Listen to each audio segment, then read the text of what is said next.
Now this was a special occasion. This was real theatre with Paul Bowen at his best, bringing together so many different types of aeroplanes, and for so many veterans to have that special moment. Those veterans had flown in earlier in the day in the Tiger Moths of the augmented Diamond 9 team.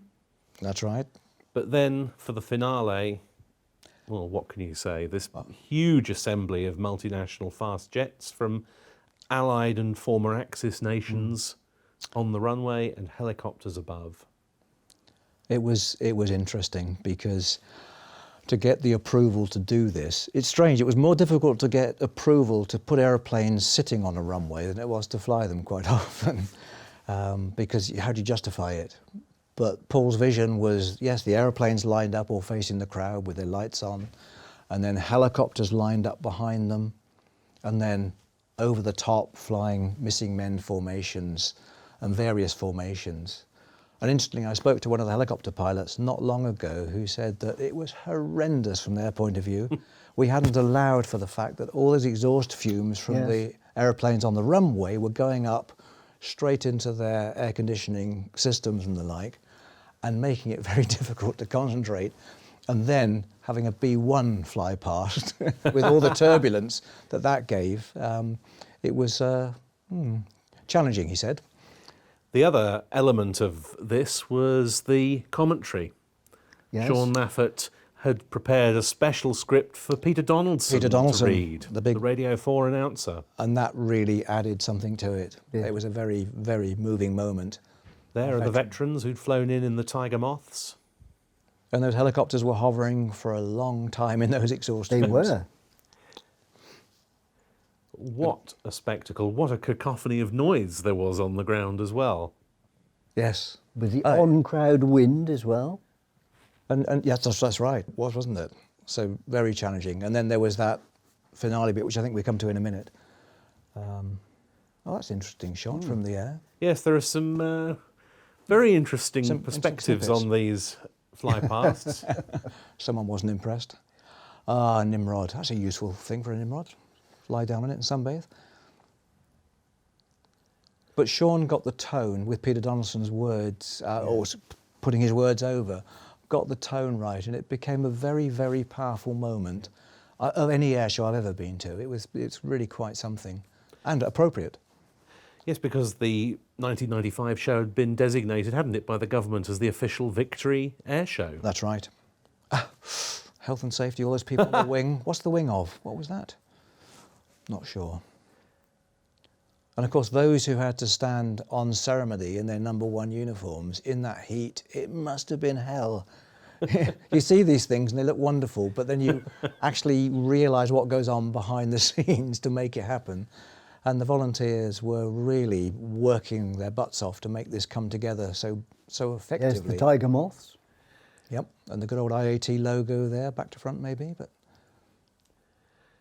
And everyone getting ready for the fly-pasts to run in. There's the Army's Blue Eagles at the back of the group of helicopters. We saw the Grasshoppers, Alouettes in there, making their last appearance before they disbanded. Yes.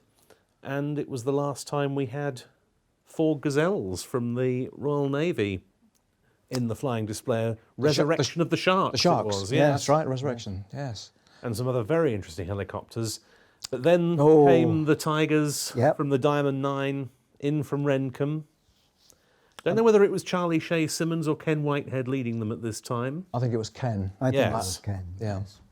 And of course, all the other fast jets that were going to do the missing men formation coming in from behind them were catching up those very slow Tiger Moths as they pootled past. And with that strong wind, it only just worked. Yes, they led in the Warbird missing man formation. So we had the Battle of Britain Memorial flight with the Mosquito.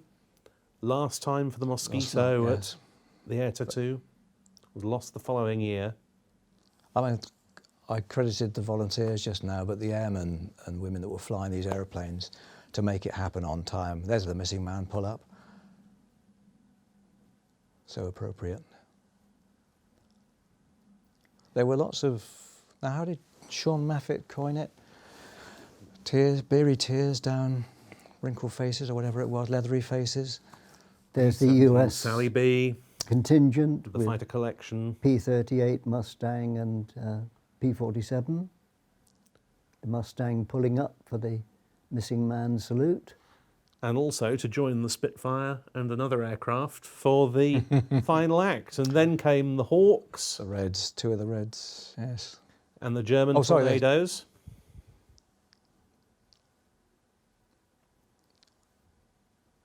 Lovely. Tonkers galore. This symbolising the bringing together of former foes, having RAF and Luftwaffe. 4 ships. And that B-1B causing turbulence galore for all the helicopters. But that was an impressive sight, him going by.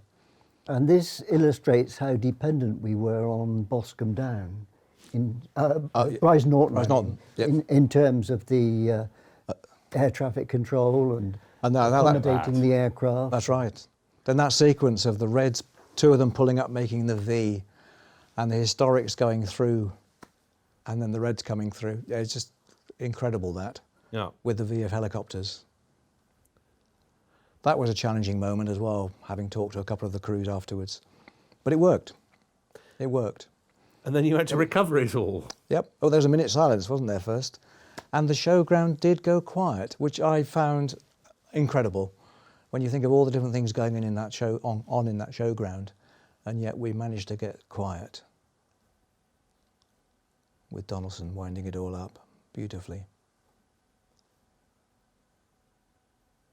That was a special air show, wasn't it? Yeah. Brilliant. That A really was. unique air show. Never before, never after. And many of those veterans are no longer with us. Most, yes. Powerful stuff. Paul was a very happy man that his vision came to fruition.